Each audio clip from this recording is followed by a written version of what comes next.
For the reckless souls who dare to love and be loved. What is your favorite color? I spin her if only to give myself some time to think. I'd never thought about what my favorite color was before. It never seemed important. Not until I looked into a pair of ocean blue eyes and realized that perhaps drowning was a beautiful thing. Not until I looked into a pair of fiery blue eyes and realized that perhaps burning was a painless thing. Not until I looked into a pair of sky blue eyes and realized that perhaps falling was a peaceful thing. I'd never thought about what my favorite color was before, because I hadn't seen one that was worthy of the title. Until now, that is. Blue, I say, my voice low. I think I'm drowning, but not into her blue eyes like I happily would. No, I'm sinking into the floor, letting it swallow me whole. I can hardly breathe under the crushing weight of Kit's words. My ears ring, my heart pounds. The command echoes in my skull, though I have no idea why he would want this. Why he would want her. Not now. Not after everything. And yet, I still want her after everything. I'm surrounded by the entire court, and the only thing I can focus on is not falling to my knees beside her. Marriage. Marriage to someone that isn't me. Marriage to someone I will spend the rest of my life serving. I'll lose her forever while being forced to watch. I can't even look at her. I'm a coward, morphing back into the monster I was when she found me. My vision is blurry, eyes fixed on the dais above. This is how I lose her. Not by death, but by something just as binding. The command rings in my head. And to think I wasted so much time trying to hate her. To think I won't have enough time to love her. My heart aches because every beat belongs to her, and I may never get to tell her that. Is this how she will remember me? Escorting her to this fate? Bound by duty alone? I could laugh. I could cry. I could burn this place to the ground like I did her house. Just for a chance to confess my love before the flames consumed me. Because I am bound to her every being. Hers until the day she realizes I don't deserve to be. The king's eyes are on me, while mine are somewhere far away. Somewhere with her. A place where I am nothing and no one and happy being powerless so long as she is beside me. My gaze falls from the fantasy, finding its way to her. This is not how I will remember us. Not as enemies or traitors or monsters, but as two people dancing in the dark, swaying beneath the stars. Her feet atop mine, her head on the heart that beats only for her. Just Pei and Kai. I step away from her kneeling form, masking every emotion with a blank stare. I'm leaving her to face him, her future husband. I melt into the crowd, standing at a safe enough distance to prevent myself from stealing her away. This will be the rest of my life. Forced to love her from a distance, mourn the loss of her each day. But I will. I will smother every emotion but the one that belongs to her. I will love her until I am incapable of the feeling. She is the torture I may not survive. Eagerly, she is my undoing. Her gaze lifts, meeting eyes that are not my own. Eyes of the man that gets to have her, if she allows it. She was supposed to be my forever. Now I'll watch her become someone else's. Because the beast doesn't get the beauty. She walks towards me, looking like a dream I wish to never wake from. Her fingers clutch a collection of twining stems. Above, poppies' red petals bleed into pink roses while the deep blue of dainty forget-me-nots weaves between. I stand beside the willow's mighty trunk, beside my brother and sister. I'm swallowed in the swaying branches, lost in a tangle of slender leaves.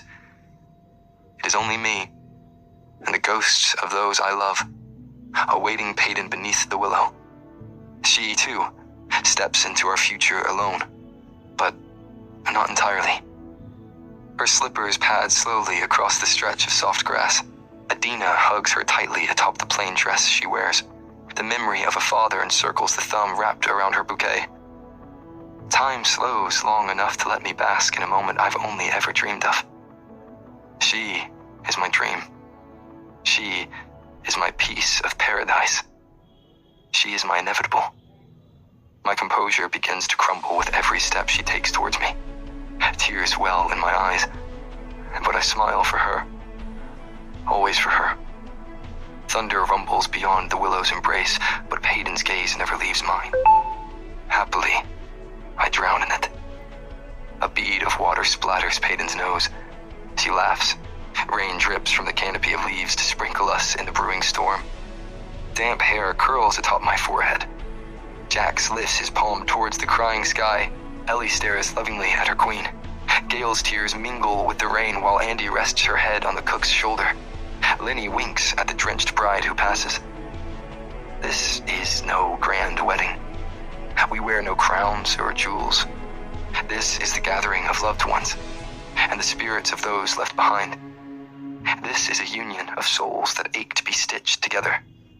Lightning cracks through the sky behind Paedyn. Her steps do not falter. When she stops before me, I nearly fall to my knees. I am forever awed by the mere presence of her. As she passes her bouquet to Ellie, I grab her hands, willing to let her lead me wherever she pleases. There is no rambling scholar, no lengthy vows exchanged. It is simply us, standing before fate and defying the odds. Pay's commitment to me lacks any hesitancy. I do. My heart stutters. It is broken and healing and missing Kit beside me, but it is full. She is what my scarred heart beats for. I tilt her face towards mine before clutching it in my trembling hands. I do. My voice is heavy with emotion. In every lifetime, I do. Her lips find mine, sealing the promise between us. Thunder claps alongside our family. I breathe in my bride. She tastes like my forever. We walk from beneath the willow's canopy, hand in hand, king and queen, shadow and flame, poet and muse.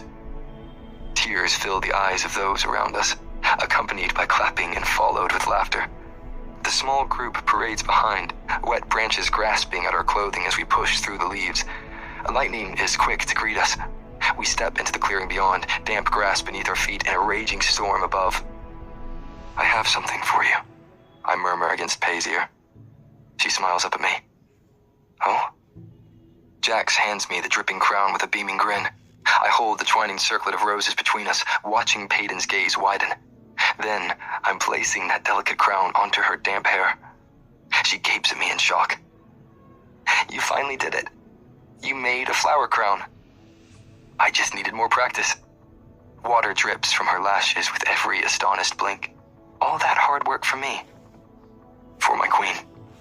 I correct with a soft kiss to her lips. And then we dance. Paedyn is spinning in my arms, laughing in the spitting rain. The hem of her dress is muddy, but she can't seem to take her eyes off me long enough to notice. I push wet hair from her face, straighten her crown of roses, hold the hand that now wears my brother's ring. We cling to each other, while shadowed figures dance around us. Laughter envelops our swaying forms, warming us despite the chilled rain. I hold Paedyn against me, my wife, my eye in the storm. She slips a hand into one of the many pockets of her vest before shouting through the rumbling thunder. You're not the only one who brought a gift. I track the movement, blinking in the rain as she pulls a stem of forget-me-nots from the soaked fabric. Paedyn Azur's smile is dangerous as she reaches up to tuck the flowers behind my ear. So you don't forget who I am, she whispers against my lips. And what am I? I trace my thumb along her bottom lip. A fool?